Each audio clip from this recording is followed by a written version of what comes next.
రేపే అక్షయ తృతీయ, ఎంతో పవిత్రమైన మహిమాన్వితమైన రోజు. ఈరోజు బంగారం కొనకపోయినా సరే ఇంట్లో స్నానం ఈ విధంగా చేస్తే చాలు, అత్యంత మహాపుణ్యం మీకు కలుగుతుంది. కోటి జన్మల పుణ్యం అక్షయంగా మారి మిమ్మల్ని వరిస్తుంది. మరి ఎంతో పవిత్రమైన అక్షయ తృతీయ రోజు స్నానం చేసే నీటిలో ఏం వేసుకుని స్నానం చేస్తే అష్టదరిద్రాలు తొలగి అష్టైశ్వర్యాలు కలుగుతాయో ఇప్పుడు ఈ వీడియోలో తెలుసుకుందాం. అంతేకాదు ఈరోజు ఈ ఒక్కటి దానం చేసినా సరే ఆ లక్ష్మీనారాయణల అనుగ్రహం మీకు కలిగి అష్టైశ్వర్యాలు కలుగుతాయి. మరి ఏం దానం చెయ్యాలో కూడా ఇప్పుడు విందాం. బంగారంలో కలిపురుషుడు ఉంటాడు అన్న మాట నిజమే, కానీ అవినీతి ద్వారా వచ్చే బంగారంలోని కలిపురుషుడు ఉంటాడు. దీనికి సంబంధించిన కథ పురాణాల్లో ఉంది. పూర్వకాలంలో జరాసంధుడు కాలభైరవ పూజ చేస్తూ రాజులందరినీ ఓడించి వారి దగ్గర ఉన్న బంగారమంతా కూడా తీసుకుని ఆ బంగారానికి వారి రక్తంతోనే అభిషేకం చేశాడు. ఇలా బంగారాన్ని సేకరించిన జరాసంధుడు ఆ బంగారంతో ఒక కిరీటం తయారు చేయించుకుని తన దగ్గరే ఉంచుకున్నాడు. ఆ తరువాత జరాసంధుణ్ణి భీముడు చంపేస్తాడు. అప్పుడు భీముడు ఈ కిరీటాన్ని చూసి ముచ్చటపడి తీసుకుంటాడు. ఆ కిరీటాన్ని తన కోశాగారంలో ఉంచుతాడు. ఆ తరువాత పరీక్షిత్ మహారాజు రాజ్యాన్ని పాలిస్తాడు. పరీక్షితుడు చాలా ధర్మబద్ధంగా ఉండేవాడు. ప్రజలకు ఎటువంటి కష్టం రాకుండా చూసుకునేవాడు. ధర్మబద్ధంగా రాజ్యాన్ని పరిపాలిస్తున్న పరీక్షిత్ మహారాజు యొక్క దేశంలో ఒకరోజు ఒక గోమాత ఏడుపు వినిపించింది. గోమాత పక్కనే ఒంటె కాలితో ఉన్న ఎద్దు ఆ గోమాతను చూసి ఎందుకు ఏడుస్తున్నావు అని ఊరడిస్తూ ఉంది. ఆ గోమాతే భూమి, ఎద్దు ధర్మదేవత. దీంతో పరీక్షిత్ మహారాజు వాటి దగ్గరకు చేరుకున్నాడు. ఎందుకు ఏడుస్తున్నావు అని గోమాతను అడిగాడు.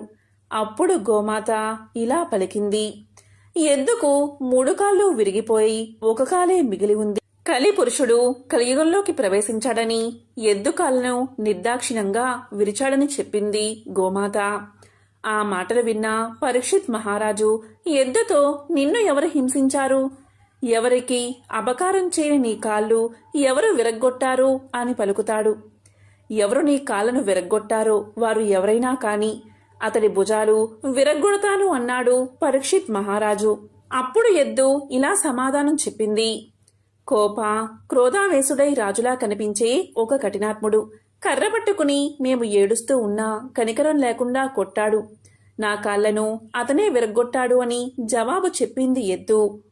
అతనే కలిపురుషుడు అని పరీక్షిత్ మహారాజుకు తెలిసింది. దాంతో పరీక్షిత్ మహారాజు కలికి శిక్షను విధించాడు. అప్పుడు కలి ఇలా పలికాడు, ఇది కలియుగం కాబట్టి నేను ఖచ్చితంగా భూమిపైకి రావాల్సిందే. నేను ఎక్కడ ఉండాలి, ఎక్కడ ఉంటే నువ్వు అక్కడికి వచ్చి చంపుతానంటే ఎలాగా? నేను ఎక్కడ ఉండాలో నువ్వే చెప్తే అక్కడ మాత్రమే ఉంటాను అంటాడు కలిపురుషుడు. అప్పుడు కలి నివాసం ఉండడానికి జోదశాలను, మద్యపానాన్ని, వ్యభిచారాన్ని, గృహహింస జరిగే చోటు అనే 4 స్థలాలను ఇస్తాను అన్నాడు పరీక్షితుడు. తన పాలనలో ప్రజలు ఈ 4 చోట్లకి వెళ్లరు అనే నమ్మకంతో మాట ఇస్తాడు మహారాజు. మహారాజు 4 స్థానాలు మాత్రమే ఇచ్చినప్పటికీ జూదస్థల నుంచి అసత్యం, మద్యపానం నుంచి అహంకారం, వ్యభిచారం నుంచి కామం, హింస నుంచి కోపం, క్రోధం, ఇలా 4 స్థానాలను కూడా మరో 4 స్థానాలు కూడా ఆక్రమించాడు కలిపురుషుడు. ఇవి కాకుండా మరో స్థానం ఇవ్వమని వేడుకున్నాడు. అప్పుడు పరీక్షిత్ మహారాజు సరేనని అవినీతి ద్వారా సంపాదించిన బంగారం ఉన్న చోటును కూడా నీదే అన్నాడు. అయితే బంగారం నుంచి మాత్సర్యం పుడుతుంది కాబట్టి ఆ స్థానాన్ని కూడా తనది చేసుకున్నాడు కలిపురుషుడు. ఒకసారి పరీక్షిత్ మహారాజు యొక్క కన్ను తన కోశాగారంలో ఉన్న కిరీటం మీద పడుతుంది. ఆ కిరీటం అన్యాయ మార్గాల ద్వారా వచ్చిన కిరీటం. ఆ కిరీటాన్ని పరీక్షిత్ మహారాజు ధరిస్తాడు.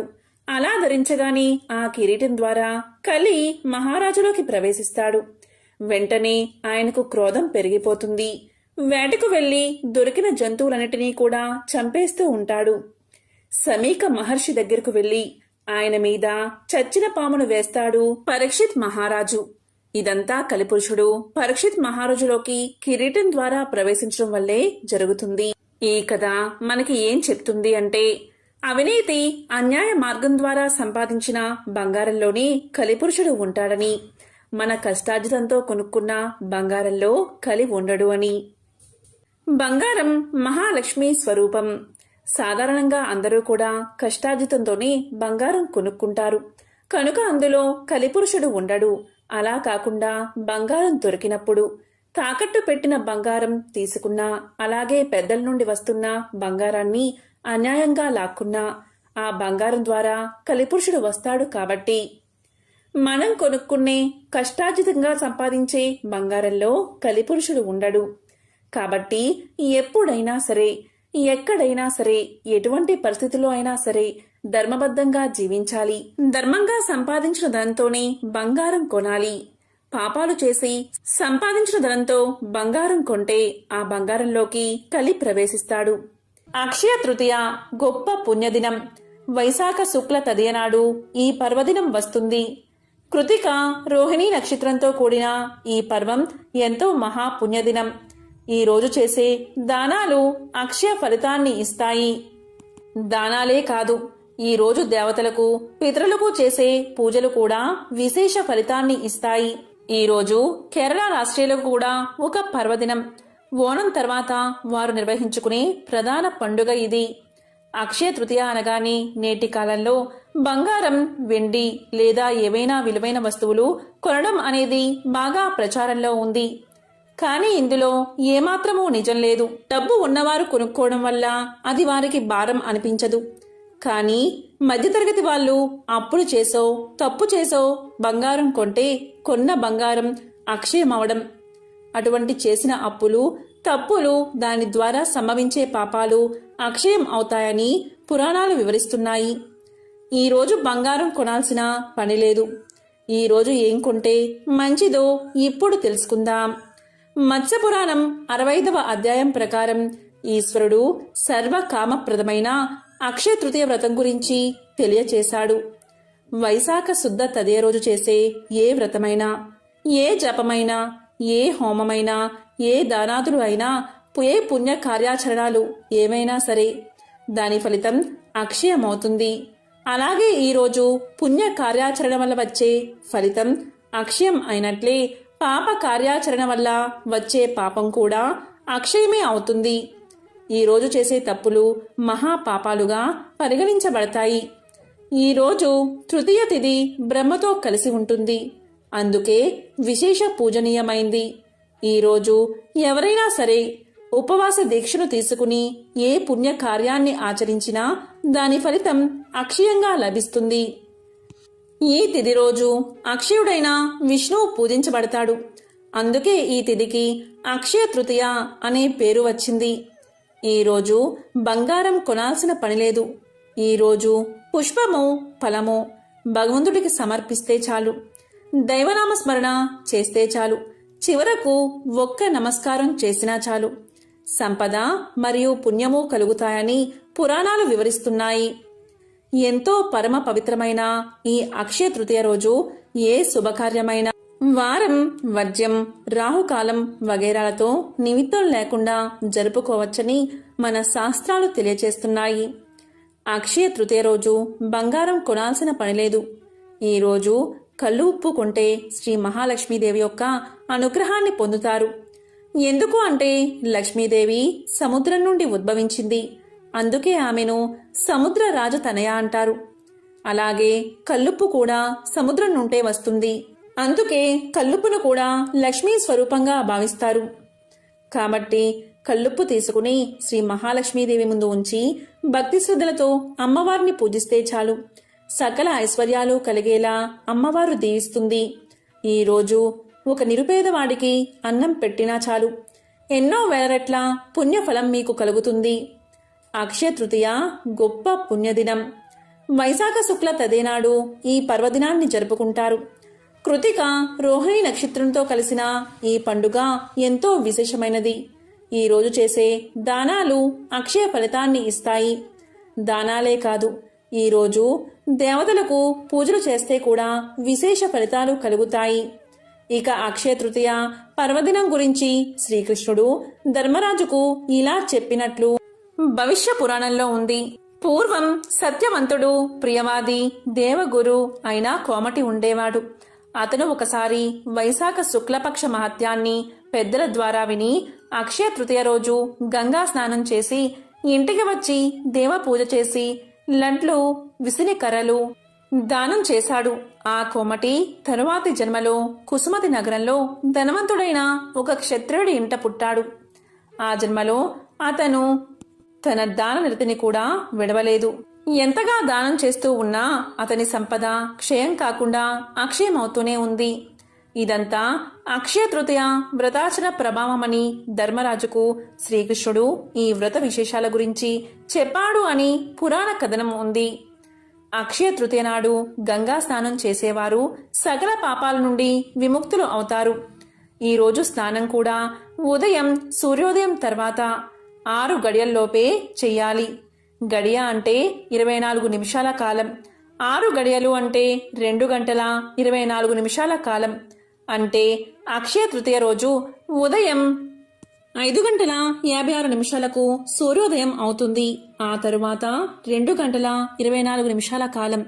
అంటే 8 గంటల 20 నిమిషాలలోపు ప్రతి ఒక్కరూ ఇలా మీ ఇంట్లో ఇప్పుడు చెప్పే విధంగా స్నానాన్ని ఆచరిస్తే జన్మల పాపాలు పోయి అష్టైశ్వర్యాలు కలుగుతాయి. అది ఎలా అంటే పూజల్లో శివపూజ, విష్ణు పూజ ఎంత పవిత్రమైనవో నదుల్లో గంగా నది అంత పవిత్రమైనదని పురాణాలు చెబుతున్నాయి. ఎలా అంటే గంగాజలం విష్ణు పాదాల నుండి పుట్టి మహాదేవుని శిరస్సు నుండి ప్రవహిస్తుంది. అందుకే గంగాజలం సర్వ పాపాలను హరింపచేస్తుంది. గంగాజలంతో స్నానం చేస్తే మహాపాపాలు సైతం హరించుకుపోతాయి. కాబట్టి గంగాజలానికి అంతటి ప్రాముఖ్యత ఉంది. మీకు అక్షయ తృతీయ రోజు గంగాజలం అందుబాటులో లేకపోతే ఏ నదిలో కానీ, సెలయేటిలో కానీ, చెరువులో కానీ, చెరువుకు ఇంట్లో స్నానం చేసే సమయంలో గంగా గంగా అని 3 సార్లు అనుకుని శిరస్సు మీద నీళ్లు చల్లుకుంటే అది గంగాజలంతో సమానమవుతుంది. గంగాజలంతో సాటి ఈ ప్రపంచంలో మరొకటి లేదు. కాబట్టి ఎంతో పవిత్రమైన అక్షయ తృతీయ రోజు మీరు ఇంట్లో స్నానం చేసే సమయంలో ఒక చెంబుడు నీటిని చేత్తో పట్టుకుని గంగా గంగా గంగా అని 3 సార్లు అనుకుని తల మీద పోసుకుంటే మీ సకల పాపాలు పటాపంచలవుతాయి. ఎందుకంటే సూర్యోదయం తర్వాత 6 గడియల సమయంలో సకల తీర్థ దేవతలు జలంలో ఉంటారు. అది కూడా కేవలం వైశాఖ మాసంలోనే. ఈ సమయంలో మీ ఇంట్లో ఇలా స్నానం చేస్తే అన్ని పుణ్యనదుల్లో స్నానం చేసిన మహాపుణ్యం మీకు కలుగుతుంది. అష్టైశ్వర్యాలు కలుగుతాయి. శ్రీ మహావిష్ణువును, లక్ష్మీదేవిని భక్తి శ్రద్ధలతో పూజిస్తే సకల ఐశ్వర్యాలు కలుగుతాయి. ఈరోజు అక్షోతకంతో స్నానం చేసి అక్షింతలను విష్ణు భగవాన్ని పాదాల దగ్గర ఉంచి అర్చించి తరువాత ఆ బియ్యాన్ని బ్రాహ్మణులకు దానమివ్వాలి. మిగిలిన వాటిని దైవంగా భావించి పొంగలి పెట్టుకుని పొంగలి చేసుకుని ప్రసాదంలా స్వీకరించి లక్ష్మీనారాయణలు పూజిస్తే వారికి అక్షయ ఫలం దక్కుతుంది అని ఈశ్వర వాక్కు. ఇలా వైశాఖ శుక్లపక్ష 15 రోజులు ఈ విధంగా అక్షయ తృతీయ వ్రతాన్ని ఆచరించి తరువాత వచ్చే 10 మాసాలలో శుక్ల తృతీయ నాడు ఉపవాసం ఉండి విష్ణువును ప్రీతితో అర్చిస్తే రాజసూయ యాగం చేసిన ఫలితం కలిగి చివరకు ముక్తిని పొందుతారు. నారద పురాణం ప్రకారం ఈ రోజు చేసే దాన ధర్మాలు అత్యధిక ఫలితాలను ఇస్తాయని తెలుస్తుంది. ఈ రోజు చేసే కుంభదానం అంటే చిన్న కుండలో నీరు పోసి దానం చేయడం వల్ల జీవితంలో మంచి ఫలితాలు కలుగుతాయి. ఇదే రోజు సూర్య భగవానుడు పాండవులకు అక్షయ పాత్రను ఇచ్చాడు. ఈ పాత్ర కలిగిన ఇంటికి ఎంతమంది అతిథులు వచ్చినా కావలసినంత ఆహారాన్ని ఇస్తుందని పురాణాలు చెబుతున్నాయి. అదేవిధంగా ఇదే రోజు మహాశివుణ్ణి ప్రార్థించి కుబేరుడు శ్రీ మహాలక్ష్మితో సమస్త సంపదలకు సంరక్షుడిగా నియమించబడ్డాడు. లక్ష్మీదేవి అనుగ్రహం కోసం ఈరోజు ప్రత్యేక పూజలు చేస్తారు. ఈరోజు ఎవరైతే గోదానం చేస్తారో అలాంటి వారు గోవు యొక్క వెంట్రుకలు ఎన్ని ఉంటాయో అన్ని సంవత్సరాలు స్వర్గంలో విరాజిల్లి ఆ తరువాత భూమి మీద పుట్టి చక్కని విద్యను ఐశ్వర్యాన్ని అనుభవించి చివరకు ముక్తిని పొందుతారు. ఈరోజు వేసవిలో వినియోగించే ఎక్కువగా వాడుకలో ఉండే పెరుగన్నం, విసినకర్రలు, గొడుగులు, పాదుకులు వంటివి దానం చేయాలి. వైశాఖ మాసంలో వైశాఖ పూజ అనే పేరుతో సంపన్న గృహస్థులు ఒక వ్రతాన్ని ఆచరిస్తారు. అందులో వేసవిలో బాగా దొరికే మామిడి పళ్ళు, పనస తొనలు మొదలైనవి కూడా పంచి పెడతారు. అవసరమైనవి వేసవిలో దొరికేవి అయినా వస్తువులు విరివిరిగా దానం చేయడం వల్ల అక్షయ తృతీయ ప్రధాన ఉద్దేశం. ఈ అక్షయ తృతీయ తిథి సూర్యుడు మేషరాశిలోకి ప్రవేశించే కాలం. ఈ రోజు తమిళులకు ఉగాది పర్వంగా ఉంది కాబట్టి ఈ రోజు బంగారం కొనడం కన్నా ఈ రోజు ఉదయం సూర్యోదయం తర్వాత 6 గడియల కాలంలో స్నానాన్ని ఆచరిస్తే సకల పాపాలు తొలగి అష్టైశ్వర్యాలు కలుగుతాయి.